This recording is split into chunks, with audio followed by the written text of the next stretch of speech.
जब दिन चल रहा हो बिजी और चाहिए थोड़ा ब्रेक,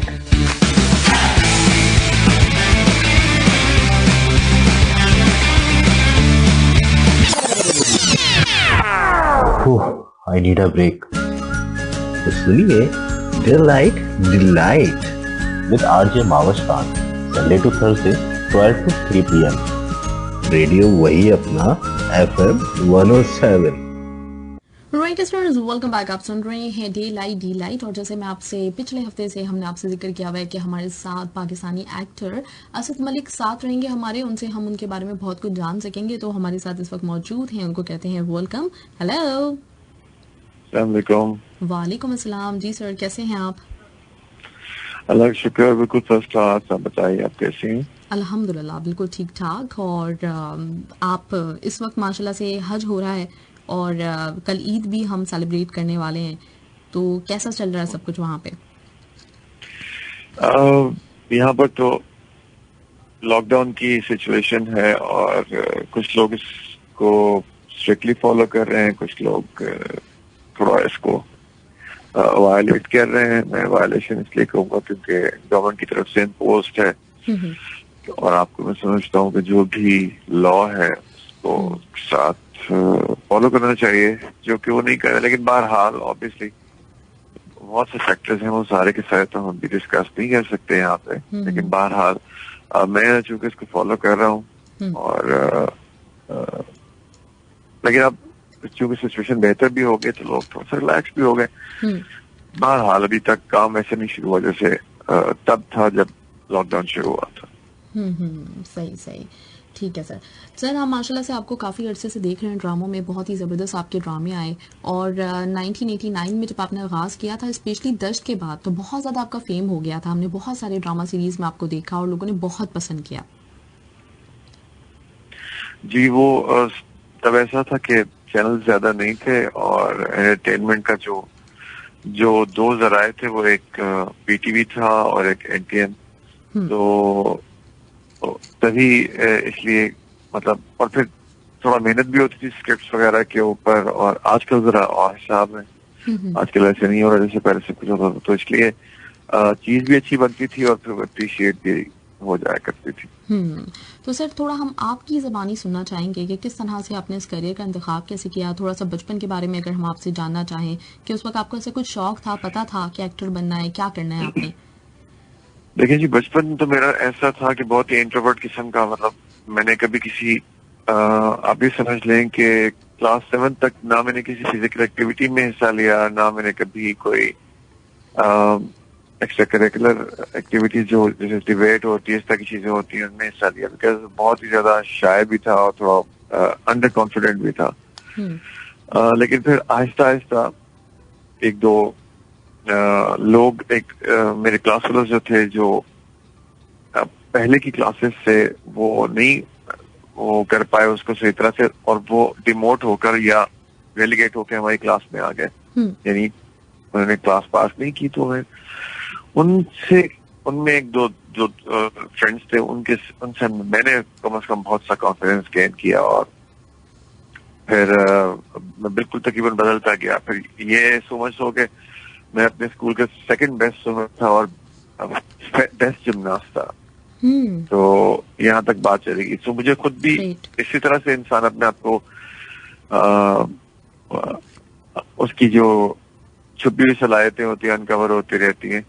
तो मैंने भी इसी तरह रीडिस्कवर किया अपने आप को, तो इस तरह से होता चला गया। फिर जब फिर कॉलेज, फिर यूनिवर्सिटी, उसके बाद फिर मैंने कभी सोचा भी नहीं था एक्टर बनने के बारे में। तो मेरी इत्तेफाक से मुलाकात आबिद अली साहब से किसी के थ्रू हुई। तो उन्होंने कहा कि would you be interested in acting. मैंने कहा जी मैंने तो कभी की नहीं। तो उन्होंने कहा कि वो हम करवा लेंगे, कोई ऐसी बड़ी बात नहीं है, it's game of common sense. तो मैंने कहा ठीक है, देख लेते। फिर मैंने कहा जी मैं मशहूर हो जाऊंगा। उन्होंने कहा कि हाँ उम्मीद तो है, लेट्स सी व्हाट हैपेंस, ये तो प्रोजेक्ट कर सकते हो। मैंने कहा जी नहीं, कर लेते हैं। मैंने कहा ठीक है, थोड़ा आउटिंग हो रही है, कुछ नए लोग मिलेंगे और will have some good time whatever. तो दश्त के लिए फिर हम चले गए।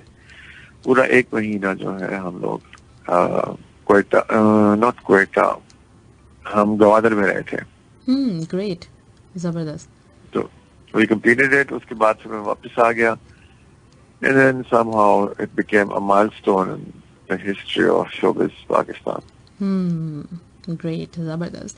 तो सर पहले ये तो मैं आपसे पूछूंगी कि उसकी कामयाबी के बाद फिर आपको कैसा लगा, क्योंकि आप उस वक्त एक्सपेक्ट भी नहीं कर रहे थे। लेकिन उससे पहले एक सवाल, जो अमूमन हम सुनते हैं ना कि पहले के वक्त में जो डायरेक्टर्स होते थे और जो इस तरह के हमारे बड़े नाम हैं जैसे आपने बताया, तो वो इस तरह लोगों को एक्सप्लोर कर रहे होते थे, उनको डिस्कवर कर लेते थे कि ये बंदा कर सकता है। तो क्या वजह हो सकती है, मतलब उन्होंने आप में क्या देखा होगा, लुक्स देखी होंगी या फिर कुछ आइडिया हुआ होगा कि आपके अंदर ये सेंस मौजूद है एक्टिंग का? आप यकीन करें, इस बारे में मैं कुछ भी नहीं कह सकता। मैं खुद हैरान होता हूँ कि उन्होंने मेरे में ऐसा क्या देख लिया था कि उनको ऐसा लगा जो मैं ऐसा कर पाऊंगा। बट आई डोंट नो, क्योंकि मैंने आपको बताया था कि मैं स्कूल से ही, मैंने 8th क्लास से ही स्पोर्ट्स शुरू कर दी थी, और स्पोर्ट्स ऑब्वियसली जब आप करते हैं तो आप एजाइल हो जाते हैं, स्ट्रांग हो जाते हैं। तो शायद उनको इस तरह से, और फिर मैं क्या कह सकता हूँ, मैं बॉडी बिल्डिंग में था और प्रोफेशनल बॉडी बिल्डिंग में था, तो शायद वो भी एक स्ट्रक्चर उनको शायद समझ में आता था कि जो उनका कैरेक्टर था बीबर का जो मैंने किया, उनको उसमें नजर आया कि अरे बंदा, फिर उनको ज्यादा इधर उधर देखने की जरूरत नहीं है। सो और फिर वैसे भी आबिद अली साहब मुझे पसंद थे, तो उनका मैं फैन था। मैंने सोचा इतना बड़ा आदमी मुझसे बात कर रहा है और इतने अच्छे तरीके से, क्योंकि उनका एक तो बहुत लर्निड आदमी थे, हर बारे में, हर मामले बात कर सकते थे और बहुत कुछ सीख सकते थे। दूसरा ये कि ऑब्वियसली उनकी अपनी एक निगाह थी, तो उन्होंने जब देखा तो ऑब्वियसली आई एम श्योर कि उनको कुछ ना कुछ तो दिखा होगा ऐसा कि उनको लगा। तो इसलिए उन्होंने मुझे कहा, तो मुझे करना पड़ा। सो यही हो सकता है, मतलब क्योंकि मैं समझता हूँ कि अगर अब मैं किसी को देखूं और मैं उसको जज करने की कोशिश करूं एक पर्टिकुलर कैरेक्टर को ज़हन में रख के उस हवाले से, तो शायद मैं भी उसको पॉइंट आउट कर सकता हूं कि आया ये कर सकता है या नहीं, उस पर कितनी मेहनत करनी पड़ेगी। सही, ग्रेट। अच्छा, तो फिर जब दर्द हो गया माशाल्लाह से बड़ा जबरदस्त किस्म का हिट हुआ था ये ड्रामा, तो फिर कैसे ये लोगों की तरफ से क्या रिस्पॉन्स था, आपकी खुद की क्या फीलिंग थी? देखिए, लोगों का रिस्पॉन्स जो था वो तो बड़ा ही ओवरवेलमिंग था, और मैं बड़ा हैरान था इसके ऊपर, क्योंकि मैं तो कभी से सोचा भी नहीं था कि ऐसा भी कुछ होगा कि रातों रात ही वाला सीन था ना। मतलब तो इसमें से कुछ 2-3 ऐसी इंसिडेंट्स भी हुआ है जो मैं आप पे जिक्र करूं तो, लेकिन वो बहुत तवील हो जाएगी बात उसमें। आप बिल्कुल बताइए सर, कोई मसला नहीं है, आप बताइए हमें। वो हुआ ये कि हमें जाया करता था रेस कोर्स पार्क रनिंग के लिए उन दिनों में। तो यहाँ लाहौर में एक रेस कोर्स पार्क है, तो वहाँ पे शाम को जाया करता था। तो उन दिनों गालिबन फ्राइडे को छुट्टी हुआ करती थी। तो मैं जब रनिंग के लिए जाता था, और फ्राइडे को ही ये लगता था। तो एक दिन ऐसा हुआ कि सैटरडे को जब मैं रनिंग के लिए गया, तो मैंने फील नहीं किया, मैं तो अपने ट्रैक पे मतलब रनिंग कर रहा था। और लेकिन रेस कोर्स में, अच्छा इंजीनियरिंग यूनिवर्सिटी है लाहौर में, वहाँ पे रोजाना शाम के वक्त बसेस जाती हैं, रेस कोर्स पार्क जाती है, अनारकली जाती है, लिबर्टी मार्केट जाती है, और मतलब कुछ स्पॉट्स हैं जहाँ पे इन सब के जो पॉइंट्स पे ये बसेस जाती हैं। तो जिस कदर चाहे उधर चला जाए, 2 घंटे का टाइम पीरियड होता है वहाँ रुकने का, उसमें शॉपिंग करे या आपने जो भी खाना पीना या आउटिंग करे। स्टूडेंट्स के लिए उन्होंने ये अरेंजमेंट किया हुआ था। तो मैं जब वहां से गुजरा, अब मैं अपनी रनिंग खत्म करके, मैं चूंकि आदमी उस वक्त थका हुआ था, थोड़ा सा नजर स्लो जा रहा था, तो अचानक मुझे पीछे से आवाज आई मेरे नाम की। तो मैंने मुड़कर देखा, नहीं एक्सक्यूज मी करके उसने बुलाया। तो मैंने मुड़कर देखा तो कुछ स्टूडेंट्स का ग्रुप था, सारे लड़के बैठे हुए थे, कोई से 100 के करीब लोग होंगे डेफिनेटली। तो मुझे उसने मैंने मुड़कर देखा तो उसने कहा कि असद। तो मैंने कहा हाँ। तो उसने थम्स अप जी जैसे करते हैं उसने किया और सबने मुझे हाथ हिलाया। अच्छा, मुझे इतना भी पता नहीं चला कि ये कैसे हुआ, क्योंकि एक दिन पहले जुमे को जो उसकी 17th एपिसोड से मेरी एंट्री थी, और मेरे ख्याल में आखिरी 1.5 मिनट, सिर्फ 1.5 मिनट की मेरी एंट्री थी, कि जिसमें एंड पे आता है, वहां पे फिर रुक जाता है सारा कुछ, मतलब यानी स्टॉप फ्रेम होता है, उसके बाद वहाँ एपिसोड खत्म हो जाता है और नेक्स्ट वीक आना होता है। तो उस 1.5 मिनट में क्या आप कैसे समझ सकते हैं कौन, और फिर उसमें मेरी दाढ़ी मूंछ थी और फिर मैंने बिल्कुल क्लीन शेव किया हुआ था, तो पहचानने की कोई वो मुझे लग ही नहीं रहा था कि ऐसा कुछ हो सकता है। तो मैंने उसको कहा, तो उसने आंसर किया, तो मैंने कहा ये क्यों कर रहे हैं मुझे।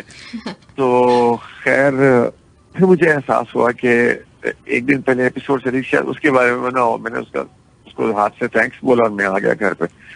और रास्ते में आते हुए, चूंकि मैं रनिंग कर रहा था, मेरा ध्यान नहीं था, ट्रैक पे होता था, लेकिन जब मैं पैदल चलता वो आ रहा था अपनी गाड़ी की, मतलब घर जाने के लिए वापस आ रहा था पार्किंग लॉट की तरफ, तब मैंने महसूस किया कि लोग जिस तरह से मुझे देख रहे हैं, वो एक तो वो वाज़ेह तौर पर पहचान रहे थे, लेकिन उनको समहाउ क्लियर नहीं हो पा रहा था ये वही बंदा है, बिकॉज उसमें मेरी मूछें भी यूं दावत दी हुई मूछें थी और दाढ़ी भी थी, उसमें भी कुछ नहीं शेप था। खैर ये मैंने रिस्पॉन्स देखा, तो जो कि एक बहुत ही जबरदस्त चीज थी, तो ये मैं कभी नहीं भूल सकता। जबरदस्त, ग्रेट, जबरदस्त। अच्छा सर, जब कोई ड्रामा बन रहा होता है तो आपने जब भी कोई ड्रामा सेलेक्ट किया तो किस बुनियाद पे किया? डायरेक्टर को देखते हैं आप, राइटर को देखते हैं?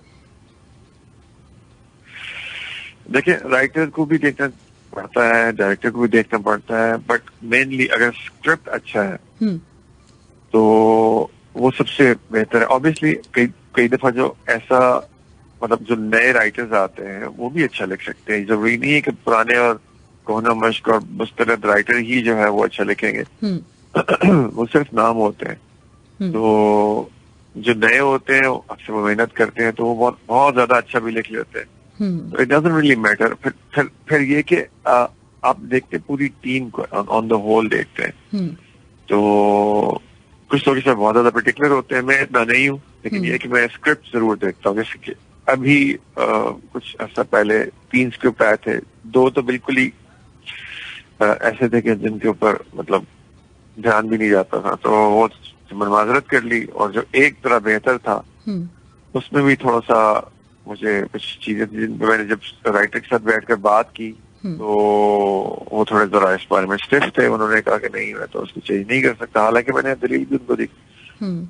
तो फिर मैंने उनसे माजरत कर ली, मैंने कहा इस तरह से तो करना ठीक ही नहीं रहेगा। मतलब मैं आई नो स्क्रिप्ट आपका जैसे कहते हैं so baby and you very concern about it, लेकिन मैं नहीं इस तरह से कर सकता। I am also concern about my performance की मैंने करनी है, तो वो ठीक नहीं रहेगी। या तो मैं लॉजिकल बात कर रहा हूँ, 4 बंदे और बिठा रहे हैं, उनसे पूछ लें, वरना फिर आप रहने दें, मैं नहीं करता। तो इस तरह से फिर वो, तो बेसिकली मेरे लिए सबसे पहले स्क्रिप्ट होता है, उसके बाद डायरेक्टर आता है, उसके बाद फिर बाकी चीजें होती हैं। सही, मेरा भी ये ख्याल है कि सर कि स्क्रिप्ट की बड़ी ताकत होती है। अभी जब हमने आपका अनाउंस किया ना यहाँ पे, तो लोग ये होता है कि ज्यादातर माशाल्लाह जो अच्छे अदाकार होते हैं वो अपनी किरदार से, जो उन्होंने किसी भी ड्रामे में अदा किया होता है, उससे जरा ज्यादा जाने जाते हैं। तो मुझे बड़ी हैरत का एक झटका लगा कि जब हमने आपका अनाउंस किया तो यहाँ पे ज्यादातर लोगों ने आपको एक ऐसे किरदार से पहचाना जो कि मैं मतलब बिल्कुल भी एक्सपेक्ट नहीं कर रही थी कि उस किरदार से आपको पहचाना जाएगा। और उसके ऊपर काफी माशाल्लाह से डिस्कशन प्रोग्राम के दौरान भी हुई, फेसबुक पे भी हुई। और आपको शायद याद होगा कि आपने एक अशफाक अहमद का ड्रामा किया था, मारिया वास्ती उसमें आपके साथ थी और आपका किरदार मारियो जस्का का था, आदमजाद जी। और जब मैंने वो आपकी तस्वीर पोस्ट की है तो उस पर सब लोगों के जो कमेंट थे और सब लोगों ने आपको जो गैस किया है कि ये वही वाले हैं ना, तो वो मारियो जस्का का किरदार था। मारियो जस्का, यस दैट्स राइट, बिल्कुल वही था। वो बड़ा डीप किस्म का था, उसके वो आसानी से समझ में आने वाली चीज थी नहीं वो। हाँ, लेकिन वो लोगों के जहन पे रह गई वो, मतलब सब ने आपको, आपके कैरेक्टर को जो वो वाला था उसको, जबकि दर्श मेरे हिसाब से ज्यादा पॉपुलर है, लेकिन इसके बावजूद भी लोगों ने वो आपका आदमजाद ज्यादा याद रखा। तो उससे मुझे अंदाजा हुआ कि जो इस तरह के स्क्रिप्ट होते हैं, जैसे अशफाक अहमद कमाल के राइटर थे नो डाउट, तो उनका जो स्क्रिप्ट है बाज़ औक़ात अगर आपको नहीं भी, मतलब जब मैंने देखा है तो बड़ी मुश्किल से, सही कह रहे हैं आपके, समझ में आता है, लेकिन वो लोगों के जहन पे ना एक बहुत इम्पैक्ट छोड़ जाता है। बिल्कुल, जैसे आप देखें मन चले का सौदा एक था, वो उसमें फिरदौस जमाल साहब थे, तो वो जब मैंने भी देखा था तो मैं बड़ा हैरान हुआ था। और मतलब उसने बड़ा डीपली इफेक्ट किया मेरे ऊपर।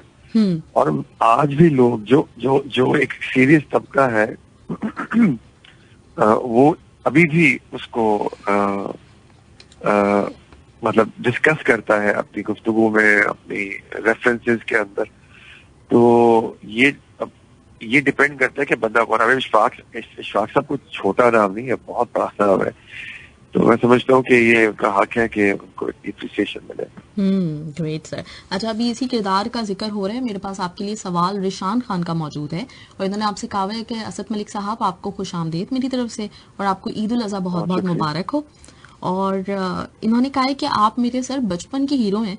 मारियो वाला जो ड्रामा आपका आया था ना, आपका ड्रामा देख के मैं घर में अपने सब लोगों से बोलता था कि मुझे मारियो बोलो, जो नहीं बोलता था मैं उसको थप्पड़ भी लगा देता था। उस वक्त के बच्चे थे, आई थिंक 96 97 की बात है। मारियो जो है हमने बनाया था, वो बच्चों के लिए ही था बेसिकली, कि वो एक फ्रेंडली एलियन है और वो आता है और फिर सब बच्चों की हेल्प करता है और उनको बचाता है, उनके साथ दोस्ती कर लेता है और फिर वो बड़े बड़े पावर हाउसेस में जाके हाई टेंशन वायर्स के साथ अपने आप को लगा के वहां से चार्ज होता है। सो तब के बच्चे सब बड़े हो चुके हैं, like you know they still remember वो। आई डोंट नो, मैं बड़ा हैरान होता हूँ। अब यकीन करें, मारियो वो वाहिद एक ऐसा प्रोजेक्ट जो मैंने किया था जो सबसे ज्यादा आज तक, सबसे ज्यादा 10 से भी बहुत ज्यादा मेंशन किया जाता है, क्योंकि वो इतने बच्चों ने देखा। उसकी वजह यह है कि ये पहला प्रॉपर एनिमेटेड प्रोजेक्ट था जो पाकिस्तान में पहला एनिमेटेड था। मतलब एनक वाला जैन और इस तरह चीजें बनती थी जो क्रोमा के ऊपर उसको क्रोमा करके शूट किया जाता था, बट ये प्रॉपर एनिमेट करके वो एनिमेटर्स ने किया था, प्रोफेशनल्स ने किया था। तो इसलिए ये जरा बेहतर लगा बच्चों को, जरा और रियल और क्लोजर टू लाइफ लगा। मतलब एक्चुअली जैसे, क्योंकि एनिमेशन तो हुआ नहीं करती थी तब, तो इसलिए इसमें फिर बहुत सारी मॉन्स्टर्स भी आते थे, इसमें बल्लाएं आती थी और इसमें बड़ी बड़ी चीजें आती थी जिनसे मारियो लड़ता था और उनको हराता था, फिर बच्चों के साथ बच्चों की हेल्प करता था, you know. So that's why कि बच्चों ने बहुत देखा। और तब के बच्चे जाहिर है अब तो बड़े हो चुके हैं, तो इसलिए वो अभी उसको उनको भूला नहीं है। तो that's what makes me happy। बहुत मुझे अच्छा लगता है। ग्रेट। अच्छा, जब आपका बचपन था तो उस वक्त इन तरह की चीजों से आप फैसिनेट हुआ करते थे? हाँ, मुझे ये याद है कि जब सुपरमैन की फिल्म आई थी तो उसमें स्टीव रीव्स थे जिनकी कमर में चोट भी लग गई थी और फिर वो पैरालाइज हो गए थे। तो मेरा तो वो मैं सोचता था, मैं बहुत सोचता था कि सुपरमैन कैसे हवा में उड़ता है और इस तरह से सब चीजें कर लेता है। So amazing. फिर बाद में बैटमैन भी आ गया, बट वो थोड़ा लेट, काफी देर से आया। फिर तो अब तो खैर, अब तो जिसे कहते हैं ना कि एक के बाद दूसरा आ जाता है तो इतना कोई इम्पैक्ट भी नहीं रहता उसका। अब इनको मतलब अब स्क्रिप्ट पे डिपेंड करता है, लाइक इसको इतना कुछ डाल देते हैं इसके अंदर, वो हॉट पूछू का मुरब्बा बन जाता है। तो बहरहाल मेरे जो बचपन की जो आपने पूछा वो यही है कि सुपरमैन मेरा बचपन का जो है वो सुपर हीरो है। सही। अच्छा, ये कह रहे हैं आगे आपसे सवाल जो उन्होंने किया हुआ है, कहते हैं कि माशाल्लाह जैसे आपको बचपन में देखा था ना, बिल्कुल आप आज भी वैसे ही खूबसूरत और जवान है, इसका क्या राज है? सबसे पहले तो थैंक यू वेरी मच। उसके बाद अल्लाह के करम के अलावा और कुछ भी नहीं हो सकता। और दूसरी बात ये है इस मामले में कि बल्कि मैं शेयर भी करना चाहता हूँ जो लोग सुन रहे हैं, कि अगर आप शहद के इस्तेमाल को अपनी जिंदगी का लाज़िम हिस्सा बनाएंगे तो आप भी एजिंग तो एक फिक्री एक प्रोसेस है जो एज तो बढ़ेगी, लेकिन आप उसको स्लो कर सकते हैं, उसको रोक नहीं सकते, उसको बहुत स्लो भी कर सकते हैं। शहद उसमें इतना जबरदस्त चीज है, एक ऐसा सब्सटेंस है, एक तो ये एंटीऑक्सीडेंट है, फिर दूसरा ये कि एंटीवायरस है, एंटीबैक्टीरियल, एंटीसेप्टिक है, हर तरह से जो है ये इंसानी सेहत। और फिर कुरान के अंदर इसका जिक्र भी है, अल्लाह ताला खुद कह रहा है फीही शिफाउ लिन्नास, इस लोगों के लिए शिफा है। तो मैं समझता हूँ कि सुबह उठते ही सबसे पहला काम अगर आप ये किया करें कि आप शहद को पानी में मिक्स करके या वैसे ही आप ले लिया करें, तो ये पूरे आपके सिस्टम को रिवाइटलाइज कर देता है। तो उसके बाद आपका सारा दिन जो है वो बिल्कुल ठीक आपके सारे सिस्टम्स को लेके चल रहा होता है। बहुत ही जबरदस्त चीज है। और बाकी ये मैं कहूँगा कि अगर कुछ ऐसे लोगों की आदत बन जाती है जिसमें स्मोकिंग है और दूसरे इंटॉक्सिकेंट्स हैं, वो उनसे अगर आप इज्तनाब करें, उनसे परहेज करें, तो क्योंकि जो भी चीज आप इस तरह की करते हैं आपके जिस्म को नुकसान पहुंचाती है और बड़ा सख्त नुकसान करती है, तो उसका आपको फौरी तौर पर तो पता नहीं चलता, लेकिन आहिस्ता आहिस्ता अंदर से खोखला करती है। इन चीजों से आप बचते रहेंगे तो आपकी एजिंग का जो प्रोसेस है वो स्लो हो जाएगा। तो इसलिए मैं ये हाईली रेकमेंड करता हूँ कि ये 2 चीजें आप जरूर करें कि एक तो और पानी, मतलब पानी का इस्तेमाल ज्यादा करें, यानी शहद का, पानी का, और ये जो मैंने आपसे जिक्र किया इसका इंटॉक्सिकेंट्स का, स्पेशली स्मोकिंग का, तंबाकू की, इसे अवॉइड करें तो इंशाल्लाह आप भी बहुत अर्से तक ऐसे रह सकते हैं। ग्रेट, जबरदस्त, बाकी बिल्कुल सही बात है सर ये कि आप बिल्कुल वैसे के वैसे हैं, बल्कि मुझे लगता है कि आप पहले से और ज्यादा अच्छे हो गए हैं। तो बॉडी बिल्डिंग भी करते हैं आप, ये कब से आपका सिलसिला चल रहा है? बॉडी बिल्डिंग तो मैं बहुत पहले से करता आ रहा हूँ, लेकिन ये कि ऑन एंड ऑफ था, लेकिन अब चूंकि मुझे साथ में ऐसा हुआ है कि मुझे अब एहसास हुआ है कि जो हम खाते हैं उस खाने को जब तक हम अपनी बॉडी में प्रोसेस नहीं कर लेते तो हम ठीक नहीं रह सकते। और खाने का मुझे बहुत शौक है, बिकॉज हम लोग मेरी तो फैमिली में दोनों साइड से हम लोग कश्मीरी हैं, तो कश्मीरियों के बारे में मशहूर है कि वो खाना तब छोड़ते हैं जब पेट नहीं भरता, नहीं उस वक्त नहीं छोड़ते जब पेट भरता है, जब बल्कि वो उस वक्त छोड़ते हैं जब वो खाते खाते थक जाता है। तो मेरा ख्याल है कि शायद मेरे साथ भी कुछ ऐसा ही है, लिहाजा मैं समझता हूँ कि उसको प्रोसेस करने के लिए उस खाने को मुझे सख्त एक्सरसाइज करनी पड़ती है। अच्छा। और उस I mean in that course फायदा मुझे ये होता है कि obviously you get a good shape, और यू नो आप उस तरह से जरा बेहतर नजर आते हैं, आप जो कपड़े पहनते हैं वो भी आपको अच्छे लगते हैं। हाँ। और सबसे बड़ी बात ये कि आप सेहत में रहते हैं, आपको किसी किस्म की बीमारी नहीं होती। मैंने रिसेंटली इनफैक्ट मैं over period of so many years मेरा कुछ हॉस्पिटल्स में भी विजिट होता रहा है, लोग और कुछ ऑफिशियली कुछ अपने दोस्तों के हवाले से भी, जब मैं हॉस्पिटल जाता हूँ उनको देखता हूँ बिस्तर पर तकलीफ में, तो मैं ये सोचता हूँ कि यार ये वो लोग हैं जिन्होंने जिंदगी में कभी एक्सरसाइज वगैरह नहीं की, तो क्यों ना अपने आप को, तो मैं ये समझता हूँ कि अपने आप को अगर आप सब्जेक्ट करते हैं एक ऐसे सख्त काम की तरफ जो आप जिम में करते हैं, या जैसे स्विमिंग करते हैं, या जैसे वॉक करते हैं, कुछ भी करते हैं, फिजिकल एक्टिविटी में अपने आप को इंडल्ज करते हैं, तो वो जो 1 से 2 घंटे होते हैं आपके पूरे दिन के, वो आपके बाकी 22 घंटों को बहुत खूबसूरत हर तरह से बना सकते हैं, स्पिरिचुअली, फिजिकली, मेंटली, साइकोलॉजिकली, हर तरह से आपको वो बेहतर इंसान बनने में मदद देते हैं। तो और समझदार लोग ये भी कहते हैं कि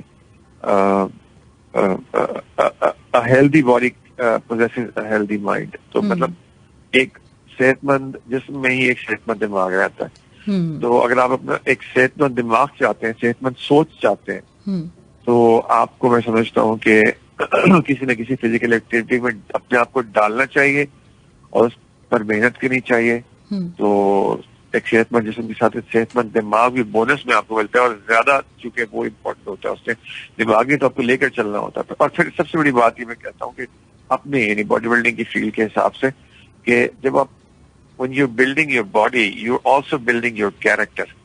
तो क्योंकि उससे पूरा डिसिप्लिन एक इन्वॉल्व होता है ना, तो इसलिए मैं समझता हूँ कि ये बहुत जरूरी है किसी भी किस्म की एक्सरसाइज करना। मैं नहीं कहता कि आप बहुत ही जबरदस्त और बहुत ही सख्त और बहुत ही TRS जैसे टोटल बॉडी रेजिस्टेंस एक्सरसाइजेस करते चले जाएं, TRX वगैरह, तो लेकिन ये कि आप थोड़ी थोड़ी से शुरू करें सक्सेसिवली, फिर आहिस्ता आहिस्ता आहिस्ता आहिस्ता उसको बढ़ाते चले जाएं, और आप खुद देखेंगे कुछ हफ्तों या कुछ महीनों के बाद कि आप एक बेहतर इंसान बन चुके हैं हर तरह से। सही सही। तो 2-3 घंटे सर रोजाना की रूटीन में आप निकालते हैं अपने लिए?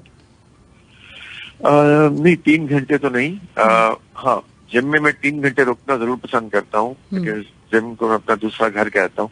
तो ये कि एक्सरसाइज का जो वर्कआउट का जो स्पैन है वो ये कि जो लोग जो बॉडी बिल्डिंग से रिलेटेड लोग हैं, या जो इस फील्ड के साथ जुड़े हुए लोग हैं या शौक रखते हैं, वो अगर मेरी बात सुन रहे हैं तो उनके लिए मैं ये जरूर बताना चाहूंगा कि पहला आधा घंटा जो है मेरा तकरीबन वो वार्म अप में होता है, वार्म अप करने में जाता है। वार्म अप इसलिए बहुत अच्छा होना चाहिए कि जिस सेट ऑफ मसल को आप वार्म अप कर रहे हैं उसके अंदर इतना ब्लड भेज दें, इतना ब्लड उसके अंदर आप गुजार दें कि बिल्कुल वो नम हो जाए, वो जगह सुन हो जाए। उसके बाद उस मसल को वर्कआउट करना शुरू करें तो आपके डेवलपमेंट का जो प्रोसेस है वो बहुत तेज हो जाएगा और बहुत जल्दी आप डेवलप करेंगे मसल को भी, और हर चीज जो आप चाह रहे हैं वो ज्यादा बेहतर तरीके से होती है। तो इसलिए मेरा जो पहला आधा घंटा है वो वार्म अप में होता है, उसके बाद घंटा या सवा घंटा या 1.5 घंटा, डिपेंड करता है मैं कौन से एरिया का वर्कआउट कर रहा हूँ। शोल्डर से कर रहा हूँ, बाइसेप्स का कर रहा हूँ, ट्राइसेप्स का कर रहा हूँ, चेस्ट का कर रहा हूँ, बैक का कर रहा हूँ या थाइस का कर रहा हूँ, उसके हिसाब से डिपेंड करता है कि मैं कितना टाइम देता हूँ। लेकिन अच्छी तरह वार्म अप करने के बाद और फिर वार्म अप करने का एक और फायदा होता है कि जो जॉइंट्स होते हैं तो उनके साथ मसल्स के जो टेंडन जुड़े होते हैं वहां पे मतलब बिल्कुल वो आपके जॉइंट स्पेशली नी का और आपके एल्बो जॉइंट्स एक बड़े सेंसिटिव होते हैं।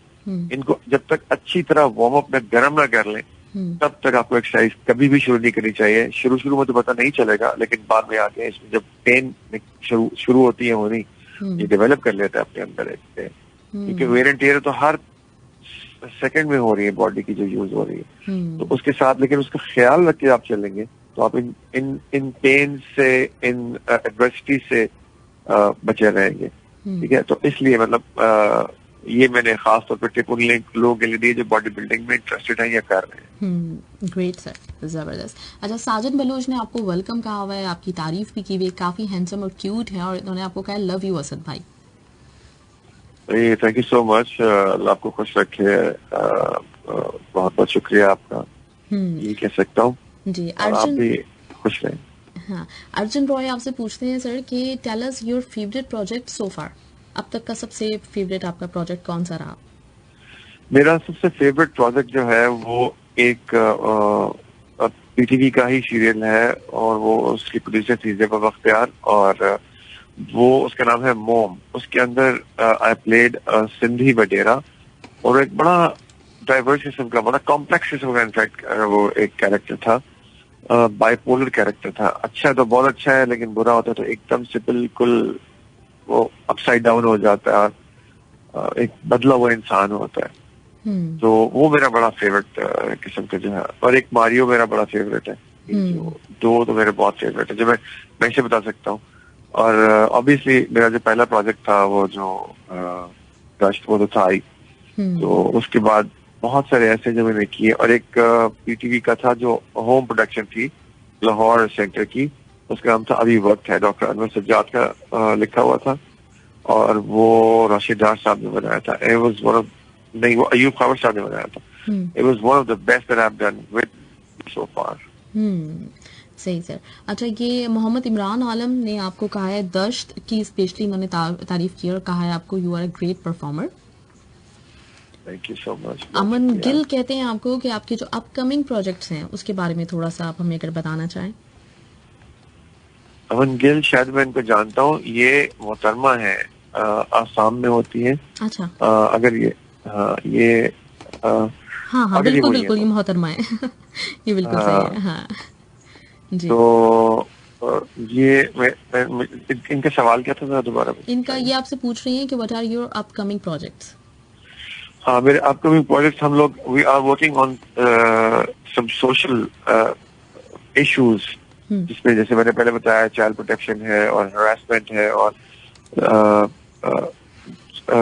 जैसे लॉ अबाइडेंस है, फिर उसके बाद ओवर स्पीडिंग है, फिर हरासमेंट है, ये मतलब मेल फीमेल दोनों हरासमेंट है, और मतलब जो सोशल इश्यूज हैं कुछ 10 के करीब, अब सब मुझे याद भी नहीं है, शायद सबके मैं नाम नहीं ले सकूंगा। तो उनके ऊपर हम एक सीरीज बना रहे हैं शॉर्ट फिल्म्स की, जिसकी हमने पहले ही अभी एक वो की थी चाइल्ड प्रोटेक्शन के ऊपर, जो छोटी बच्चियां अगवा हो जाती हैं, दे गेट मर्डर्ड और ये वो, उनके ऊपर। तो वो एक शॉर्ट फिल्म बना ली है, और अब जैसे ही लॉकडाउन की सिचुएशन खत्म होती है तो we are going to start working on next episodes, या जो भी उसके नेक्स्ट फिल्म्स हैं उनके ऊपर काम शुरू कर देंगे। ग्रेट। अच्छा सर, एजुकेशन के हवाले से हम आपसे बात करें तो आपने मास्टर्स किया हुआ है और उसके बाद फिर आपने पीएचडी भी किया, और माशाल्लाह से पीएचडी आपका जो है वो बिल्कुल एक डिफरेंट टॉपिक के ऊपर है। तो ये कैसे आपने मतलब परफॉर्मिंग आर्ट्स के हवाले से किया in the light of Holi Quran, तो ये कैसे आया था आपके जहन में कि मुझे ये करना चाहिए, क्या आइडिया था इसके पीछे? पता नहीं, मैं इस बारे में कुछ बहुत वाज़ेह तौर पर कुछ खुद भी नहीं कह सकता। ये तो मतलब मेरा स्टैटिस्टिक्स के बाद फिर क्रिमिनोलॉजी, उसके बाद फिर बिल टोटली एक और फील्ड। और मैं आपको बता दूं कि ये जो पीएचडी प्रोग्राम था इसमें मैं ऑनररी बेस पर मैं एनरोल किया गया था। लेकिन समहाउ डिस्कशंस तो होती रहती हैं। कुछ मेरी आदत है, मैं अपनी से काफी ज्यादा एज के लोगों में बैठना पसंद करता था हमेशा से, क्योंकि वो लोग एक तो मुझे कभी कंडेम नहीं करते थे तो दूसरों की तरह, जैसे मेरे हम असर जैसे मेरे हम उम्र लोग थे, तो मैं उनसे इसीलिए जरा अवॉइड करता था क्योंकि वो मजाक उड़ाना और शुगर लगाना और ऐसा करना वैसा करना मुझे मेरी शुरू से ही आदत नहीं थी। तो मैं बड़े लोगों में, मेरे फादर के दोस्त हैं उनमें महफिलों में खामोश बैठा करता था चुप करके, ताकि मैं सुनता रहूं। और जो भी आई डोंट नो मुझे किसने सिखाया, किसने नहीं सिखाया, किसी ने बताया नहीं बताया, मैं नहीं जानता, मुझे नहीं ऐसा नहीं याद कि मुझे किसने बताया, बट खुद ही मेरे जहन में आया कि ये लोग बेहतर हैं, इनके साथ वक्त गुजारना चाहिए। फिर सीखने सिखाने का जो प्रोसेस था वो बाद में शुरू हुआ। तो इसी तरह से जब डिस्कशंस हुआ करती थी तो फिर वो पॉलिटिक्स पे भी होती थी, फिर वो रिलीजन पे भी होती थी। कुछ लोग बहुत समझदार हुआ करते थे, जो लोगों से बेहतर बात लोग बाकी उनसे सवाल करते थे, वो जवाब दिया करते थे। मैं सोचता था यार कितने अच्छे लोग हैं, इनसे लोग पूछते हैं, इनके पास हर चीज का जवाब होता है। खैर इस तरह से मैं बड़ा होता रहा, किताबें पढ़ता रहा, और दूसरी साइड बाय साइड लाइक जो मेरा सिलेबस था मेरे सारे कोर्सेज का, उससे हट के मैं ये काम भी करता रहा। फिर समहाउ लोगों के लेक्चर सुनना, फिर आहिस्ता आहिस्ता फिर पीस टीवी आ गया। पीस टीवी में काफी कुछ देखा, जाकिर नाइक साहब को सुना उनको। फिर समहाउ ऐसा हुआ कि मैं कुछ लोगों से मिला जो कुरान में स्टडी किया करते थे, तो उनके साथ मेरा जाना हुआ कुछ ऐसे लोगों के घर पे जो कुरान लोगों को सिखाया करते थे विद अंडरस्टैंडिंग। वहां जाके जब मैंने देखा, मेरी आदत थी खामोश बैठने की हमेशा से, मैं सिर्फ उनकी बातें सुनता था और उससे मैं सीखता था। कभी कभार ऐसा कोई सवाल जो मेरे जहन में होता था, क्योंकि मुझे ये उसी वक्त एहसास हो गया था कि सवाल जो कि इंसानी नफ्सियात एक ही है, तो उसमें से सवाल जो इमर्ज होते हैं वो भी ऑलमोस्ट एक जैसे होते थे। तो जो सवाल मेरे जहन में थे तो वो पहले कोई पूछ लेता था, तो मैं ठीक रहता था। मैंने कहा मैं अपने सारे सवाल लिख के रखता था, और मोस्टली ऐसे होता था कि जो सवाल मेरे जहन में होते थे वो पहले वो दूसरे लोग पूछ लिया करते थे और मैं बगैर कुछ सवाल किए उठ जाता था। कभी कभार ऐसा होता था कि मेरा कोई एक सवाल या दो सवाल ऐसे रह जाते थे कि जो किसी और ने पूछा, फिर मैं पूछ लेता था। तो सबसे कम सवाल मैंने किए और मैं सीखा मुख्तलिफ महफिलों में बैठ के, मुख्तलिफ लेक्चर्स में बैठ के। तो इस तरह से somehow I was able to grow my knowledge about Islam and other religions, of course, मतलब Christianity, Judaism और Buddhism और Hinduism, of course। ये सारी चीजें मैंने जब पढ़ी तो मुझे पता चला कि सिमिलैरिटीज कितनी ज्यादा हैं इनके अंदर। इसमें और भी बहुत सी बातें मैं यहाँ पे बता सकता हूँ, but I just don't want to waste time on that, क्योंकि वो सब्जेक्ट नहीं है। तो फिर उसके बाद एक जगह ऐसा हुआ कि जहाँ हम डिस्कस कर रहे थे, तो उन्होंने कहा कि आप एक हफ्ते के बाद हमारा एक सेमिनार है, वहां पे आके हम आपको चाहते हैं कि वहां पे भी आपका लोगों सुने। मैंने चला गया। जब सुनते सुनते उन्होंने मेरा नाम लेके मुझे स्टेज पे बुलाया, आई वाज़न्ट एक्सपेक्टिंग दैट, लेकिन ऑब्वियसली मैं कुछ कर भी नहीं सकता था, आई हैड टू गो। तो जब मैं स्टेज पे सीढ़ियां चढ़ रहा तो मेरी टांगे कांप रही थी, बट जब मैं बोलना शुरू हुआ तो पता नहीं कहाँ से इधर से भी उधर से भी सारे वो रेफरेंसेस आते चले गए और बात हो गई। फिर बीच में ब्रेक भी आया, ऑलमोस्ट 1 घंटा गुजर गया या इससे कुछ ज्यादा। फिर ब्रेक भी आया, फिर क्वेश्चन आंसर सेशन आया, उसके बाद रिफ्रेशमेंट ब्रेक आया। फिर वहां पे जो लोग बैठे हुए थे वो ऐसे ऐसे क्वेश्चन कर रहे, वो इतने बड़े बड़े स्कॉलर्स थे जो लिटरली मतलब पढ़े लिखे से, हमारे मौलवियों की तरह मेजोरिटी में जो हमारे मौलवी हैं वो जैसे स्कॉलर्स नहीं हो, स्कॉलर मानते ही नहीं है बेचारे वो तो। खैर ज्यादा कुछ नहीं कहना चाहता, I don't want to offend anyone, but मैं चूंकि उनकी इल्मी हैसियत को जान चुका हूँ, इसलिए मैं इस हवाले से बात कर रहा हूँ, पर्सनली तो वैसी कोई बात नहीं है, लेकिन वो वाकई पढ़े लिखे लोग थे और उन्होंने जो सब्सटेंशियल क्वेश्चंस किए थे, उन क्वेश्चंस के अंदर बहुत कुछ था सीखने के लिए। तो वो लोग जब मुझे रिफ्रेशमेंट ब्रेक में मिले तो एक तो साहब थे जिनकी दाढ़ी थी और बड़े खूबसूरत और बड़े स्वीट आदमी थे, अल्लाह ने जिंदगी ने मतलब इतने प्यार से मिले और हंसते हुए चमकते हुए चेहरे के साथ, ओए तू मेरा बेटा, इस तरह करके जैसे मैं पता नहीं कब से जानते हैं मुझे, सो हैप्पी। तो क्या तेरा तो मैं मुंह इधर से भी चूमता हूँ, उधर से भी चूमता, तू कहाँ बैठ के पढ़ता है ये तो बता, हमने तो सारी जिंदगी हमने भी पढ़ाई की है, लेकिन ऐसे मैंने कहा जी पता नहीं, मैं तो अल्लाह की मेहरबानी में कह सकता हूँ, तो कुछ नहीं कह सकता, लेकिन ही वाज वेरी हैप्पी। तो फिर उन्होंने भी काफी हेल्प की और फिर उन्होंने कहा कि why don't you join this PhD programme for Islamic research. तो मैंने कहा ठीक है, व्हाई नॉट। शुरू में थोड़ा सा मुझे काफी ऑपोजिशन मुझे मिली, लेकिन बाद में फिर जो हमारे गाइड्स होते हैं, जो हमारी एडवाइजरी कमेटी बनती है, इसमें 2 या 3 आपके सीनियर्स होते हैं, डॉक्टर्स होते हैं, तो वो पहले तो थोड़ा सा मुझे काफी एक आया ना ऑपोजिशन मिली बहुत, बाद में फिर वो ऐसे हो गए कि बाद फिर वो मेरे से पूछते थे यार ये तो बताओ इसमें क्या चाहिए, तो बताओ। I feel very proud of my self, तो बड़ा अच्छा लगता था। पर अब नवंबर मेरा डिफेंस है ना, होपफुली इंशाल्लाह next year I will be through with it.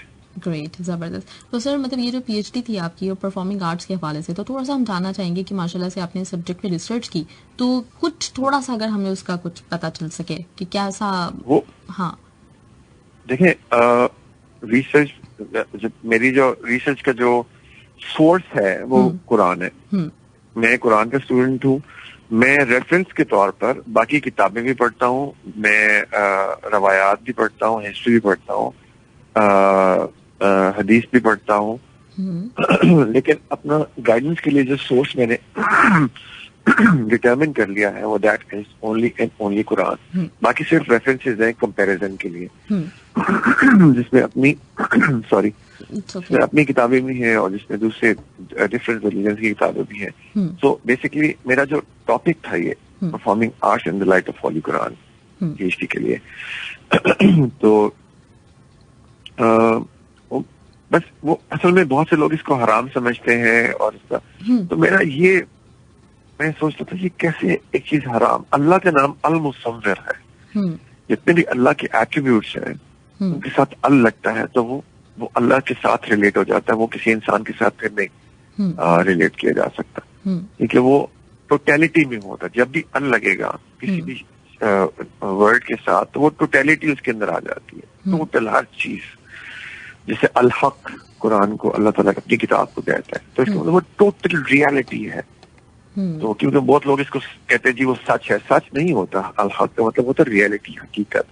सच को सबूत की जरूरत होती है, हकीकत सामने नजर आती है, उसको सबूत चाहिए ही नहीं। तो इसलिए अल्लाह अपनी किताब को अल हक कहता है। तो कहने का मतलब ये है कि जब अल्लाह का नाम अल मुसव्विर है तो उसका एक एट्रीब्यूट जो हमें इंसानों में भी, क्योंकि अल्लाह ताला खुद कुरान में फरमाता है, 30 नंबर सूरत है रूम और 30 ही नंबर आया था, उसमें लिखा हुआ कि फितरतल्लाह लती फतरन्नास अलैहा, यानी इंसानों को अल्लाह ताला ने अपनी ही फितरत पे ले आउट किया है, अपने डिजाइन पे ले आउट किया है। तो यानी लेकिन उनकी पावर्स को, उनके रिसोर्सेज को, उनकी थिंकिंग को, उनकी कैपेबिलिटीज को, कैपेसिटी को बेहद महदूद करके। तो इसलिए अगर वो अल मुसव्विर है तो एक मुसव्विर मैं क्यों नहीं हो सकता, यानी तस्वीर क्यों नहीं बना सकता। और एक तस्वीर कशी ही होती है ना जो हम सीन बनाते हैं। तो फिर ये कि आई डोंट नो आपके पास कितना टाइम है। नहीं सर मेरे पास टाइम है, मैं जानना चाह रही हूँ कि एक तो ये इतना बिल्कुल इंटरेस्टिंग और बिल्कुल एक कहना चाहिए ना कि यूनिक सा टॉपिक है और इसको लेके आज तक किसी ने मेरा ख्याल है इतनी रिसर्च नहीं की होगी। तो उसका जो आपने उससे जो कशीद किया है वो मैं जरूर और हमारे लिस्टनर्स भी जानना चाहते हैं। मैं वही जो मैंने से आपने बड़ा अच्छा वर्ड इस्तेमाल किया, जो कशीद किया है वो यही है। मैं आप बड़ा ब्रीफली बताऊंगा टॉपिक के हिसाब से। अभी तो खैर थीसिस बाद मेरा पब्लिश भी हो जाएगा, लेकिन समहाउ मैं उसको अभी बाहर नहीं कर सकता। लेकिन उसकी जो उसकी एक पंच लाइन है, या उसकी जैसे आपने कहा कि उसको इसकी कॉन्सेंट्रेट उसका जो है वो मैं शेयर कर लेता हूँ। वो ये कि कुरान में एक आयत लिखी हुई है 13 नंबर वर्ष है सूरह सबा 34 नंबर सूरह की, उसके अंदर लिखा हुआ सुलेमान अलैहिस्सलाम के बारे में बताया जा रहा है कि उनको एक ऐसी किंगडम दी जाती है जो बहुत ही जबरदस्त है और उनके हेल्पिंग हैंड्स भी बहुत जबरदस्त है। और उसमें लिखा हुआ यामलूना लहू मा यशाउ मिन महारिब व तमासील व जिफानिल कलजाव व कुदूर रासियात, यानी मतलब यामलूना लहू, उसके लिए वो अमल करते थे, मा यशाउ जैसे वो चाहता था, मिन महारिब, महारिब हर्ब से है, हर्ब यानी जंग, और हर्ब का जो रूट है बाहर भी है, दैट मीन्स कि बहुत से लोग या बहुत सा पानी जिससे होता है, हम समुद्र को भी बाहर कहते हैं, तो बहुत से लोगों को भी बाहर कहा जाता है। तो महारिब यानी जंग करने के लिए, और जैसे जंग का, और तमासील, तमासील मिसल से है, यानी तमसील से है, एक आप एक अरेंज्ड एक्ट जिसमें एक या एक से ज्यादा लोग मिलकर हिस्सा लेते हैं तो एक एक्ट बनता है, यानी स्टेज करना किसी चीज को। तो इतने एक जय्यद पैगंबर के लिए अगर तमासील बन सकती हैं, तो अगर हम किसी अच्छे मकसद के लिए तमसील बनाते हैं तो व्हाई नॉट, क्यों उसमें कोई प्रॉब्लम हो सकती है। तो फिर यही बात जब मैं उस लेक्चर में, वो सेमिनार में बात कर रहा था, तो वो जो साहब थे जिन्होंने आके मुझसे बड़े प्यार से बात की थी, ये उनका सवाल था, इत्तेफाक जिसमें अब आ ही गया सामने, आपने पूछ लिया, तो वो बता देते। उनका सवाल ये था कि देखें भाई, आपने जो बात की उस शरीयत सुलेमानिया के लिए की है, शरीयत मोहम्मदिया के लिए तो नहीं की, उसमें तो ये इसकी अलाउ नहीं होना चाहिए। तो ये आप कैसे कह सकते हैं कि, मैंने कहा जी कुरान के अंदर एक आयत लिखी हुई है 163 नंबर आयत है सूरह निसा की, उसमें लिखा हुआ है इन्ना औहैना इलैका कमा औहैना इला नूहिन व नबिय्यिन मिन बअदी। मैंने कहा बेशक हमने वही की तुम्हारी तरफ जैसे हमने वही की नूह की तरफ अलैहिस्सलाम और उनके बाद के सारे अंबिया की तरफ। और आगे लिखा हुआ व औहैना इला इब्राहीम व इस्माईल व इसहाक व याकूब वल अस्बात, और हमने इस इब्राहीम, इस्माईल, इसहाक और याकूब और उनके फॉलोअर्स की तरफ भी वही की। व ईसा व अय्यूब व यूनुस व हारून व सुलेमान व आतीना दाऊद ज़बूरा। और देखिए इसके अंदर सबकी तरफ नाम आते गए, सुलेमान अलैहिस्सलाम का भी नाम आया है। सो दैट मीन्स कि जो वही आपकी तरफ की गई सल्लल्लाहु की तरफ, वही अल्लाह खुद कह रहा है कि हमने सुलेमान की तरफ भी की। तो ये कैसे हो सकता है कि शरीयत सुलेमानिया और शरीयत मोहम्मदिया में कोई फर्क हो जाए? बिल्कुल। तो वो बड़े हैरान हुए थे और इसी बात में वो खुश भी बहुत हुए। खैर मैंने उनको एक रेफरेंस और भी दिया था जो कि 42 नंबर सूरह शूरा है और उसकी 13 नंबर आया था, उसमें भी अल्लाह ताला ये कह रहा है कि शरअ लकुम मिन अद-दीन मा वस्सा बिही नूहा, कि तुम पर वही शरीयत रखी गई है जिसकी हमने नूह को जिससे वसीयत की थी। तो खैर वल्लज़ी औहैना इलैका, और वही है जो हमने तेरी तरफ भी वही कर दिया। तो कहने का मतलब ये है कि कोई सब प्रॉफिट्स अलैहिस्सलाम की जो शरीयत है वो एक ही शरीयत है, और वो इब्राहीम अलैहिस्सलाम की शरीयत है जो हमारे बाप भी हैं और जो हमारे इमाम भी हैं। सो और खैर मैं बहुत ज्यादा इस पर रिलीजियस एस्पेक्ट में बात नहीं करना चाहता। तो इस बात, ये दो बेसिक आयात हैं जिनकी बेस पर, जिनके ऊपर मैंने अपनी सारी स्टडी का, अपने पूरी रिसर्च को रखा, और उसके अंदर और भी बहुत कुछ है, बट ऑलमोस्ट 80,000 वर्ड्स का वो थीसिस है। तो बस इंशाल्लाह let's see when it's published, उसके बाद आप भी पढ़ सकेंगे उसके अंदर इंशाल्लाह। जबरदस्त, ग्रेट सर। अच्छा, तो इससे ये बात तो साबित होती है, जैसे आपने पूरा बताया ना कि आप एक बहुत अच्छे लिसनर रहे हैं शुरू से, तो जो बहुत अच्छा लिसनर होता है, अगर कभी बोलने का मौका पड़ता है, जैसे अचानक से एकदम से आ जाता है, तो वो एक अच्छा स्पीकर भी साबित हो सकता है। ये एक पॉइंट है जो आपकी मुझे गुफ्तगू से मिला। अच्छा, दूसरा ये कि आप व्लॉग भी आजकल बना रहे हैं? क्या बना रहा हूँ? Sorry, vlogs? ब्लॉग्स नहीं, ब्लॉग्स तो नहीं, अभी ऐसा कुछ नहीं कर रहा हूँ मैं सोच रहा हूँ ये काम शुरू करने के बारे में, बिकॉज बहुत से लोग हैं जो अपनी जबान में, अपने एक्सप्रेशन में न्यूट्रिशन, फूड एंड न्यूट्रिशन और एक्सरसाइज प्लानिंग, यानी जिम की जो रूटीन है वो उनको चाहिए, उनको वो जानना चाहते हैं। तो मैं सोच रहा हूँ उस पर ब्लॉग्स बनाऊं, और बल्कि अभी मैंने अपना एक यूट्यूब चैनल भी शुरू किया, उसके अंदर पता नहीं किसको लगा कि मैं शायद गा सकता हूँ। अच्छा। तो उन्होंने मेरे से गाना भी गवा के और उसका वीडियो बनवा के वो हमारे कुछ दोस्त हैं, उन्होंने कहा कि नहीं यार तुम जरूर करो जरूर करो, तो वो उस पे है, असद मलिक ऑफिशियल मेरा यूट्यूब चैनल है, anybody wants to hear it, और आप बल्कि वहां पे जाके अपना कमेंट भी कर सकते हैं। एक सूफी सॉन्ग है अभी, उसका जो हमारा वो पूरा सॉन्ग उसके ऊपर मौजूद है, और दूसरा जो हमारी मूवी है, शॉर्ट फिल्म है, उसका नाम है आई एम सॉरी नूर। तो वो छोटी बच्ची है, उसके ऊपर है कि वो जो चाइल्ड प्रोटेक्शन है, उसमें हमने ये डिस्कस किया, इनफैक्ट एड्रेस किया है इस मसले को कि बच्चे कहाँ से गायब होते हैं, किस तरह से गायब हो सकते हैं, और उसकी रीजंस क्या हैं कि वो क्यों इस तरह से गुम हो जाते हैं, उठाए जाते हैं या कोई ले जाता है उनको। और उन रीजंस को हमने इस तरह से एड्रेस किया कि ऑब्वियसली इसको ऑल टुगेदर हम खत्म तो नहीं कर सकते इस चीज को, लेकिन बहरहाल इसको काउंटर किया जाए तो इसको हम बहुत हद तक मिनिमाइज जरूर कर सकते हैं। और सारे हमने उसकी जो कॉजेज हैं उनको डिस्कस किया है और उनको लोगों के सामने लेके आए ताकि लोगों को पता चले। तो उसका ट्रेलर भी है उसके ऊपर, और एक दो और वीडियोस भी हैं, और अभी तो खैर बिल्कुल नया है, तो इसलिए मतलब और फिर टाइम न होने की वजह से प्रॉपर्ली वीडियोस बन नहीं रहे और आ नहीं रहे, इसके अंदर एड अप नहीं हो रहे, तो हो जाएंगे इंशाल्लाह। बट ये कि आप अभी इसको जो चाहे वो देख सकते हैं और उसके ऊपर कमेंट भी कर सकते हैं, तो मैं इसका जवाब भी दूंगा इंशाल्लाह। चलिए जबरदस्त। अच्छा सर, मेरे पास एक वॉइस नोट आपके लिए, कुछ मैसेजेस भी और हैं, तो वो मैं आपको सुनवाना भी चाह रही हूँ, आपसे पूछना भी चाह रही हूँ। अस्सलाम वालेकुम, मेरा नाम अदनान सलीम है।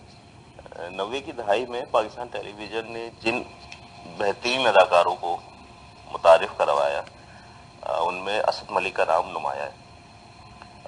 इनका शुमार उन अदाकारों में होता है जो आते ही जिन्होंने ऑडियंस कैच कर ली। स्पेशली इनका ड्रामा दश्त में जब इनकी एंट्री हुई थी तो इनकी बेइंतहा फैन फॉलोइंग थी, मुझे अच्छी तरह याद है। और हकीकत भी यही है कि उस दौर में हमारे साथ की जो लड़कियां थी वो बड़ी इनकी फैन थी, बहुत ठीक ठाक तरीके से फैन थी। तो असद भाई ने जिस तरह से बाद में प्रोडक्शन में, डायरेक्शन में जिस तरह से काम किया, इसे सिर्फ अदाकारी तक महदूद नहीं रहे, उन्होंने डायरेक्शन प्रोडक्शन में काम किया और बहुत काम किया। और तकरीबन हर दूसरे तीसरे ड्रामे के अंदर आपको इनका रोल किसी न किसी फॉर्म में नजर आता है। और सबसे बड़ी बात इनकी ये है कि ये इन तमाम मसरूफियात के साथ साथ एक फिटनेस एंथुसियास्टिक भी हैं, और मेरे हिसाब से तो न्यू जनरेशन के लिए बाकायदा रोल मॉडल है। तो असद भाई आप इसी तरह से अच्छे अच्छे काम करते रहें, नई नई प्रोडक्शंस लाएं, ड्रामा और नए नए किरदारों को लेकर आएँ। तो हम सब आपको देखना चाहते हैं, हम सब आपको देखकर हमें बहुत अच्छा लगता है हम सबको। तो साथ ही मेरी इनके लिए दुआ भी है कि अल्लाह ताला इनको हमेशा जो है खुश रखे, सेहतमंद रखे, इनके घर वालों को हर किस्म की आफतों से महफूज रखे। और वैसे ये मैं बताता चलूं कि मुझे ये इस बात पे बड़ी हैरत हुई कि इनका शुमार उन अदाकारों में होता है कि जो कि हाईली क्वालिफाइड है, तो ये भी हमारे लिए एजाज़ की बात है। तो असद भाई, अल्लाह ताला आप पे अपना करम रखे, आप इसका अच्छा काम करते रहें। We all love to see you. अल्लाह हाफिज़। जी सर, बहुत बहुत शुक्रिया आपका। अल्लाह ताला आपको भी खुश रखे और आपको भी सेहत में रखे, सुकून में रखे। और आज के दौर में जो बेसुकूनी का आलम है, आई थिंक इससे बड़ी दुआ कोई नहीं हो सकती कि अल्लाह ताला आपको सुकून में रखे। और जी बिल्कुल इंशाल्लाह बहुत जल्द आप देखेंगे, बस ये लॉकडाउन खत्म हो जाए तो आई एम श्योर बहुत कुछ आने वाला है जिसके अंदर हम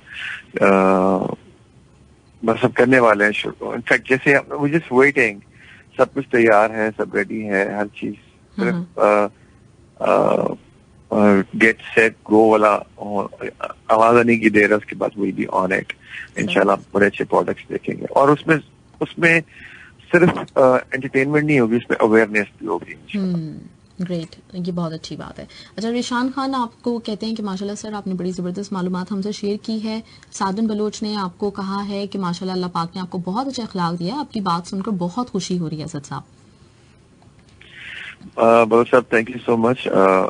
देखिए, अखलाक आपकी पहचान होती है, ना सिर्फ आपकी बल्कि आपके पूरे उसमें आपकी अपब्रिंगिंग, आप कैसे बड़ा किया गया, आपको किन लोगों में बड़े हुए, आपको तरबियत करने वाले कौन थे, आपके पेरेंट्स और आपके पूरा, उसमें नजर आता है। तो मैं नहीं समझता कि मेरे अखलाक में ऐसी कोई कमी रहे जिसकी वजह से मेरे बड़ों पर कोई बात करेगी यार उन्हें लगता है कि इसकी तरबियत में कुछ ज्यादा एहतमाम नहीं किया। तो इसलिए मैं कोशिश करता हूँ कि मैं हर एक के साथ, और फिर सच्ची बात यह है कि जिन लोगों की, मैं अक्सर ये बात करता हूँ कि जिनकी वजह से मैं जो हूँ वो हूँ, तो क्यों ना उनकी दी हुई इज्जत को उन्हीं को वापस करूं। मतलब वो मुझे इज्जत ही दे रहे हैं ना, तो मैं उनकी दी हुई इज्जत उन्हीं को वापस कर रहा हूँ। ये तो एक रेसिप्रोकेट करने का तरीका है।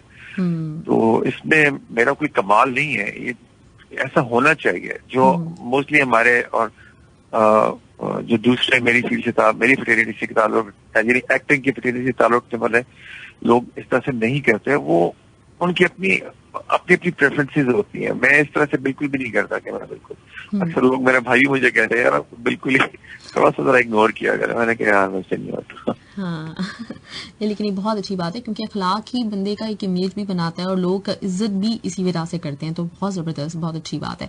अच्छा, अहमद सिद्दीकी को भी आपकी गुफ्तगू बहुत अच्छी लग रही है। और सर अभी आपने जिक्र किया था कुछ सिंगिंग का, तो थोड़ा सा अगर आप हमें गा के सुना दें तो बड़ा अच्छा लगेगा।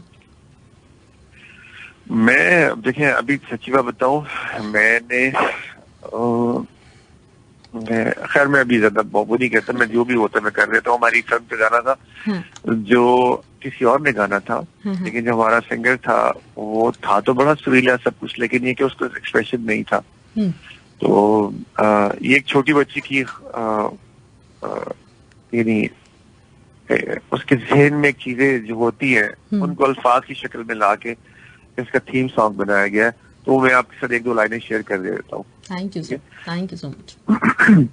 वो इस तरह से, बाबा की मैं थकावटों का आराम सी, माई के सीने से लिपटी नींद कोई, घर के सारी रौनकों का इंतजार में, पालने में झूलती शरारत कोई, मासूम सी मैं नूर सी, मासूम सी नूर सी। बस ये है। जबरदस्त सर, जबरदस्त, ग्रेट। अच्छा, अभी आपसे जब मेरी स्पेशली फोन पे, क्योंकि हम ड्रामे में देख रहे होते हैं ना, तो हमें अंदाजा मतलब हो रहा होता है कि अच्छी डायलॉग डिलीवरी है, आवाज अच्छी है, लेकिन जब कभी किसी से स्पेशली फोन पे बात हो तो बड़े कम लोग होते हैं जिनकी आवाज से बंदा बात करते हुए मुतासिर होता है। तो जब मैंने आपसे फोन पे बात की तो मैं बड़ी मुतासिर हुई थी, आपका अंदाज मुझे बड़ा अच्छा लगा था। और अभी ये सुनकर भी अच्छा लगा कि आप माशाल्लाह काफी अच्छी, मतलब मुझे, क्योंकि हमने कभी सुना नहीं था तो एक्सपेक्ट भी नहीं कर सकते थे, आप माशाल्लाह काफी अच्छा गाते हैं। आपके लिए हैरानी तो है, मेरे अपने लिए हैरानी थी। हाँ। तो मैं ये कैसे कर रहा हूँ। हाँ नहीं, आवाज तो आपकी माशाल्लाह बोलने में मुझे अंदाजा हो गया था, लेकिन अभी सुन के भी अंदाजा हो रहा है कि माशाल्लाह आप काफी अच्छा गा सकते हैं और आपको कंटिन्यू रखना चाहिए। बहुत अच्छा आपने गाया। ये तो अब देखिए, मैंने आपको अपना यूट्यूब बता दिया है, बड़ा सिंपल है, ASAD असद MALIK और आगे ऑफिशियल। जब आप टाइप करेंगे यूट्यूब पे तो मेरा वो आ जाएगा, उस पे आप, मेरा सूफी सॉन्ग है। अब मैंने अभी एक दो गाने और भी हम लोग कर रहे हैं, जरा थोड़ा जो डिफरेंट मौजुआत पे, जैसे मैंने कहा था कि मैं मौजुआत को लेके चलता हूँ, तो उसमें भी हम वीडियोस बना रहे हैं, वो जरा ज्यादा इंटरेस्टिंग हो गए। ये तो जरा थोड़ा सूफीज्म की तरफ था, यानी जैसे एक बंदे की एक ट्रांजिशन होती है,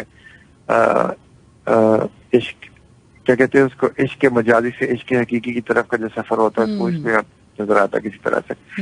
तो जो दूसरे हैं उसमें भी तो आप सुनेंगे, आपको आई थिंक और बेहतर लगेगा। जबरदस्त, ग्रेट सर। इंशाल्लाह ताला बिल्कुल हम सुनना चाहेंगे आपको, और आइंदा भी आपका कोई प्रोजेक्ट आता है सर, थोड़ा बहुत हमें टाइम दीजिएगा। बहुत अच्छा लगा आपसे बात करके, बड़ा कुछ सीखने को मिला आपसे। I hope so. मतलब इंसान इस दुनिया में आता है तो वो सीखता रहे, तो मैं समझता हूँ कि हक अदा होता रहता है। जहाँ पे सीखने का अमल रुक जाए तो फिर वो वक्त ज़ाया होना शुरू हो जाता है। बिल्कुल। तो इसलिए आपका भी बहुत बहुत शुक्रिया कि आपने मुझे इनवाइट किया और अपने दोस्त जो यहाँ पे हमारे पाकिस्तानी हैं उनके साथ इंटरेक्ट करने का मौका मिला, उनकी बात सुनने का, उनके ख्यालात किसी भी चले थोड़े से ही सही लेकिन पहुंच तो गए, तो उसका जवाब देने का भी मौका मिला। सो आपका भी बहुत बहुत शुक्रिया इसके लिए। सर आपका बहुत शुक्रिया, आपने टाइम दिया और इंशाल्लाह नेक्स्ट आपका कोई प्रोजेक्ट आता है कुछ तो थोड़ा बहुत हमें टाइम दीजिएगा, क्योंकि लोग सुनेंगे, सुनना चाहते हैं आपको, तो डेफिनेटली बहुत मतलब पसंद करेंगे और सुनना चाहेंगे। जरूर इंशाल्लाह जरूर। Thank you sir, thank you so much. अल्लाह आपको बहुत खुश रखे। बहुत बहुत शुक्रिया। Thank you sir, thank you.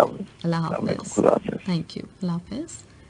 Right listeners, हमारे साथ असद मलिक साहब मौजूद है और बहुत ही ज़बरदस्त मुझे जो सबसे अच्छी बात लगी वो यही थी कि एक तो ये बहुत अच्छे माशाल्लाह एक्टर हैं, लेकिन इनका जो ये इंटेलेक्चुअल जो पार्ट था इनकी शख्सियत का वो पता तो था, लेकिन अब जो आज सुनने को मिला है तो बहुत अच्छा लगा सुन के, क्योंकि नॉर्मली हमारे यहाँ जो एक इमेज होता है ना, जो जितने भी लोग हैं जो शोबिस इंडस्ट्री से हैं, तो उनका इमेज जो नॉर्मल लोगों ने बनाया होता है, आम लोगों ने बनाया हुआ होता है, वो बिल्कुल ऐसे ही होता है कि बस की एक्टिंग है, शोबिस कर रहे हैं और एक मतलब एक सतही किस्म की पर्सनालिटी होती होगी। लेकिन जब इनसे बात की जाती है तो ज्यादातर लोग बड़े मतलब उनका इंटेलेक्चुअल जो एक माइंडसेट है ना वो आपको नजर आ रहा होता है कि किस तरह से सोचते हैं और बाज़ औक़ात अंदाजा होता है